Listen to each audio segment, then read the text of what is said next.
Hello and welcome back to my channel, or welcome to my channel in the first place. Today we have an Izuku X listener. It's Last Moments by Ren Sung on AO3. The link will be in the description. Before we get into it, I just want to say it's a bit gory, but yeah, let's go ahead and get into it now. Liquid trailed down the sides of your arms, goosebumps forming across your bruised skin at the slightest brush of the wind. Voices and lights smudged together in a rainbow of colors. The blurry outlines of people and fire encased your darkening vision. Where were you again? What were you doing?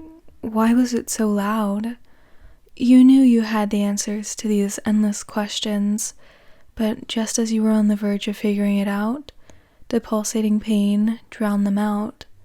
Unconsciously, you shifted your foot, and immediately a searing pain shot through your body.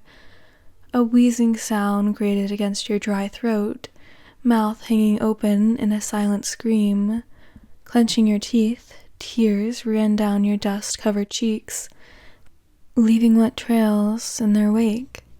Dizziness and nausea had your body unintentionally trembling, bringing a new wave of excruciating agony to course through your bones with the smallest of movement.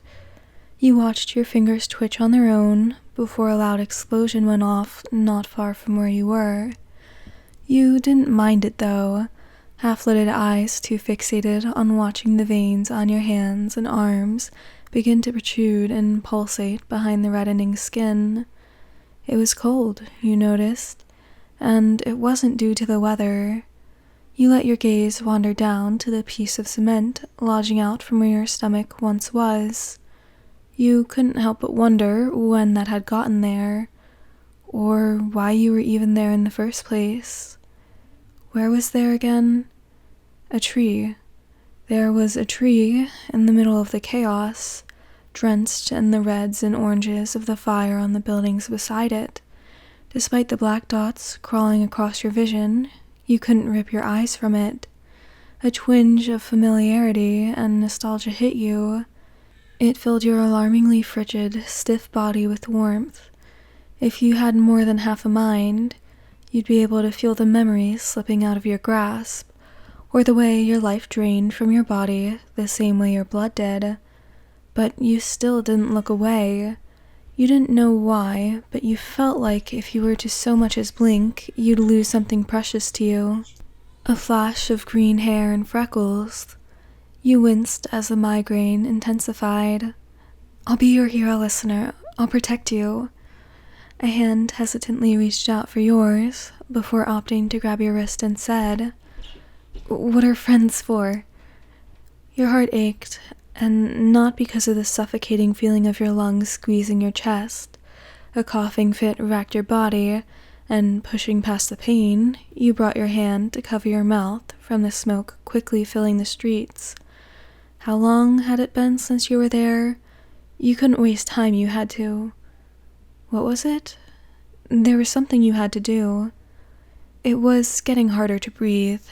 You had to crack a smile at the obvious statements your brain decided to provide at your deathbed. Or more like your death rock, seeing as you were laying on a rock. Your inner voice snickered. "Brain hypoxia," a faraway voice echoed. The pain was fading away, but you knew that wasn't a good sign, especially since you couldn't feel the bottom half of your body. No, you couldn't leave because you had to. "Check over there. Be careful with—" "Oh my god, listener, I found them!" A high-pitched voice interrupted your thoughts. "Oh, great. Shit. Somebody call the ambulance." "Listener, oh god, please, can you hear me? Hang in there, we're getting help." You could have sworn you felt the ghost of hands over your body, but you couldn't be sure. Yeah, definitely not a good sign. "Ochako, I saw Kirishima running past. Is everything—" A choking sound resonated from someone, followed by a raspy reply. "Listener, no, that's not, it's—" Frantic voices filled the background, but it finally clicked together like a puzzle piece. Deku. Exhaustion clung to your form like heavy weights. and that became prominent when you couldn't find the strength to so much as lift your gaze. It was a miracle you were still alive at this point, even though that was half true, because you felt like you were seconds from letting the darkness consume you. But there was something you had to do. Something. There's so much blood, I can't tell if it's from their stomach or Ochako's, or at least you believed it. It was her voice broke off.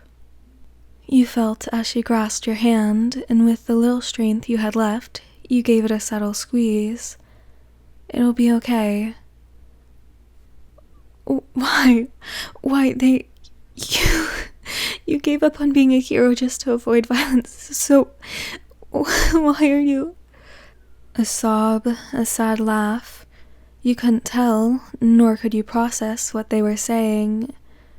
Tears pricked at your eyes from the exertion forced on your throat, but you pushed on.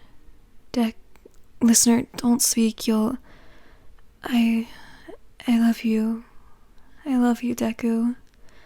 There was a pause, followed by a crying and choked out laughter. A small smile reached your cracked lips, and you closed your eyes.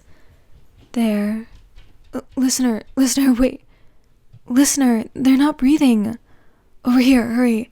Hang on, listener, wait, Multiple voices garbled together as unconsciousness lulled you into her embrace.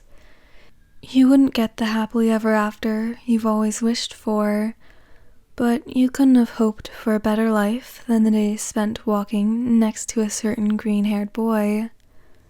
Alright, so that's the end of this one. I hope you have a great rest of your day, night, whatever, and I hope to see you in the next one. Goodbye!